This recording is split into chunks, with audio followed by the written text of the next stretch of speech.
大家好，我是 Jenny， 欢迎来到沉思者 J。今天我想从一个时间点说起。2019年5月，那一天，美国政府把一家公司放上了一份叫做实体名单的清单。放上那份清单的意思是，全世界的供应商，凡是使用了美国技术，都不能再和那家公司做生意。那家公司叫做华为。那个时候，华为是全球最大的电信设备制造商，是全球第2大的手机制造商。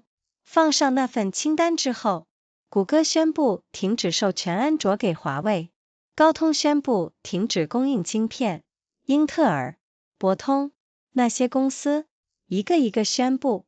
全世界的媒体在说一件事，华为要完了，但有一个人说，我们早就准备好了。那个人叫任正非，1944年10月25日出生，中国贵州省。他是那家被全世界以为要完的公司的创办人。让我告诉你他的起点是什么样子。他出生在贵州的一个非常偏远的农村，家里有7个孩子，他排行第1。他父亲是一个乡村中学的校长，家境极其贫困。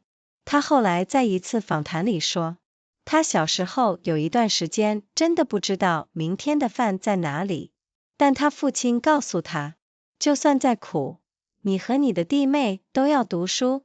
他读书了，他去读工科，后来加入中国人民解放军工程兵，在军队里他做了很多年的技术工作。1983年，军队进行了一次裁员，他退役了。那一年他40岁。他没有找到什么很好的工作，在一段非常困难的时期之后，1987年，他用了大约21000元，在深圳创立了华为。那个时候的华为不是做手机，不是做电信设备，他从倒卖香港进口的电话交换机开始。他说他创业的时候没有什么伟大的梦想，他就是需要活下去。但他做事有一个原则，他非常认真地对待技术。他说你不能永远靠倒卖别人的东西活着，你必须自己做得出来。他开始投入大量的资源做研究和开发，在中国的科技公司里，那在当时是非常不寻常的事。那个时候的中国科技公司大多数靠的是把外国技术拿进来卖，很少有人认真做自己的技术。他说这不对。他后来做出了一个在当时很多人觉得是疯的决定，他要求华为把每年收入的10%投入到研究和开发里，那个比例后来提高到超过15%。他说，如果你不提前投入，等到别人断你供的那一天，你什么都没有。那个决定在2019年的时候显示了它的重量。美国的制裁来了，谷歌的安卓不能用了。他说没关系，我们有自己的作业系统。高通的晶片不能用了。他说没关系，我们有海思半导体，我们有自己的晶片。那不是说着玩的，那是他花了几十年真的做出来的东西。制裁很严重，影响很大。他没有说那不难，但他的态度是，我们知道这一天早晚会来，我们为这一天准备了很久。他对华为员工说了一句话，那句话后来被很多人引用。他说，我们就像一架飞机，现在飞机的发动机着火了，我们要做的是在飞行中修发动机，不是降落，不是等待，是在飞的时候修。那个说法说出了他面对危机的方式。他没有说让我们等到危机过去再继续。他说，危机就是我们工作的环境，我们在危机里继续工作。他给了我们什么？第一个，是在太平的时候准备危机。他说他花了几十年建立那些技术储备，不是因为他知道制裁会来，是因为他相信一个原则，依赖别人提供的核心技术永远是脆弱的。他说，你在不需要的时候做准备，才能在需要的时候不慌张。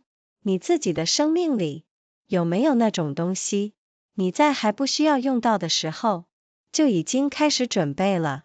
第二个是危机不是结束，危机是考试。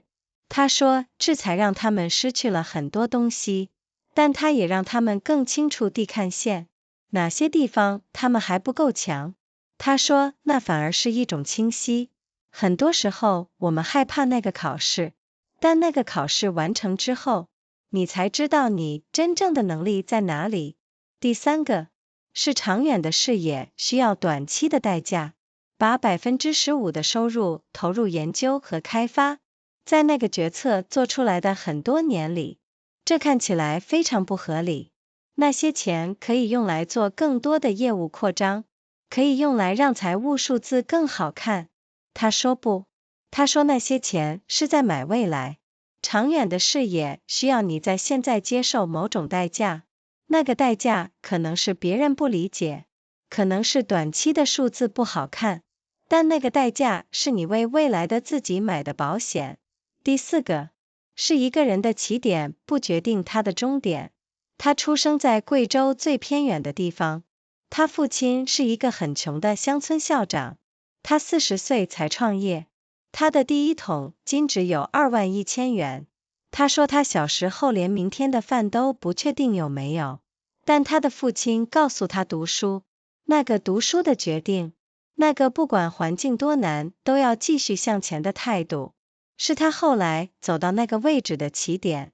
你的起点也许也非常有限，但起点只是起点，它不是终点。他最喜欢说的一个词是艰难。他说他这一生最熟悉的感觉是艰难，但他说艰难让他保持清醒，让他不敢假设明天会比今天容易，让他一直在为那个不容易的明天做准备。那架发动机着火的飞机还在天上飞住。我们下次见咯。Hello everyone, I'm Jenny. Welcome to Thinker J. I want to start with a specific moment in time today, May 2019. On that day, the United States government placed a company on a list called the Entity List. Being placed on that list meant every supplier in the world, any supplier using American technology, could no longer do business with that company. That company was called Huawei. At that time, Huawei was the world's largest manufacturer of telecommunications equipment, and the world's second largest smartphone maker. After being placed on the list, Google announced it would stop licensing Android to Huawei. Qualcomm announced it would stop supplying chips. Intel, Broadcom, those companies, one by one announced. The media around the world was saying one thing: Huawei is finished. But one person said, "We have been ready for a long time." That person was Ren Zhengfei. Born October 25, 1944. In Guizhou Province, China. He was the founder of the company the whole world thought was finished. Let me tell you where he started. He was born in a very remote rural village in Guizhou. His family had 7 children. He was the eldest. His father was the principal of a village middle school. The family was extremely poor. He later said in an interview that when he was small there was a period when he genuinely did not know where the next day's food would come from.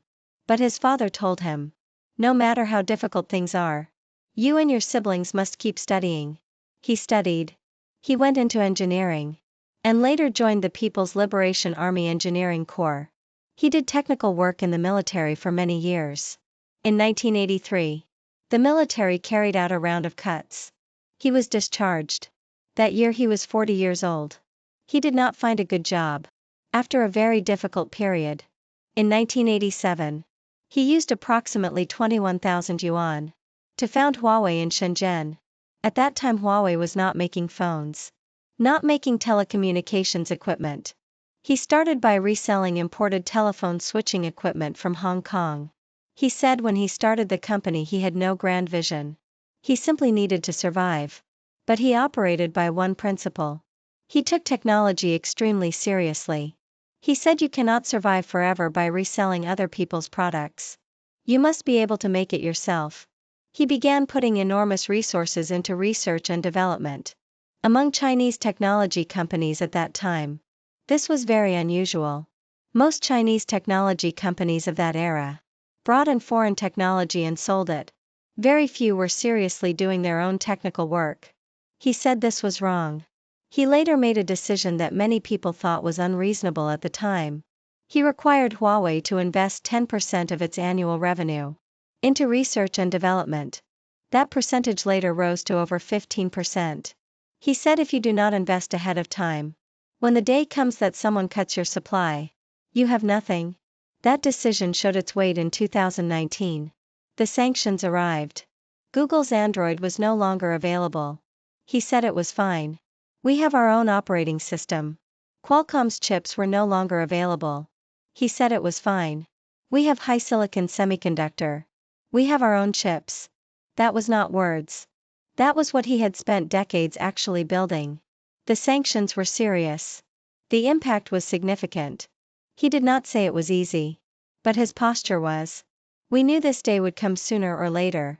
We have been preparing for this day for a long time. He said something to Huawei employees that many people later quoted. He said, "We are like an airplane. Right now the engines of this airplane are on fire. What we have to do is repair the engines while still in flight. Not land. Not wait. Repair while flying." That image says everything about how he faces a crisis. He did not say, "Let us wait until the crisis is over and then continue." He said, "The crisis is the environment we work in. We continue working inside the crisis." What does he leave behind? The first thing, prepare for crisis during peaceful times. He said he spent decades building those technology reserves. Not because he knew sanctions were coming, but because he believed in one principle. Depending on core technology provided by others is always fragile. He said you prepare when you do not yet need it, so that when you do need it, you do not panic. Is there something in your own life? Something that you have already started preparing for, even though you do not need it yet? The second thing, crisis is not an ending.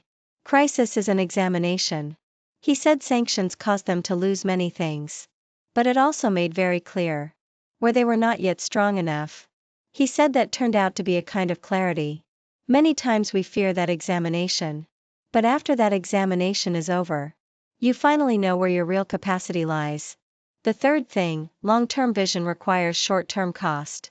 Putting 15% of revenue into research and development, for many years after that decision was made, looked completely unreasonable. That money could have gone into expanding the business further. Could have made the financial numbers look better.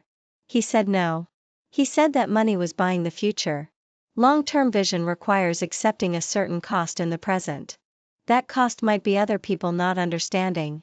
Might be short-term numbers that do not look impressive. But that cost is the insurance you are buying for your future self. The fourth thing, where you begin does not determine where you end. He was born in the most remote part of Guizhou. His father was a poor village school principal. He did not start a company until he was 40. His starting capital was only 21,000 yuan. He said when he was small he was not even certain there would be food the next day. But his father told him to keep studying. That decision to study, that posture of continuing forward no matter how difficult the conditions, was the starting point that eventually brought him to where he arrived. Perhaps your starting point is also very limited. But a starting point is only a starting point. It is not the ending point. The word he most often used is hardship. He said the feeling he has been most familiar with throughout his life is hardship. But he said hardship keeps him alert. Keeps him from assuming tomorrow will be easier than today. Keeps him continuously preparing for the difficult tomorrow ahead. That airplane with burning engines is still up in the air. See you next time.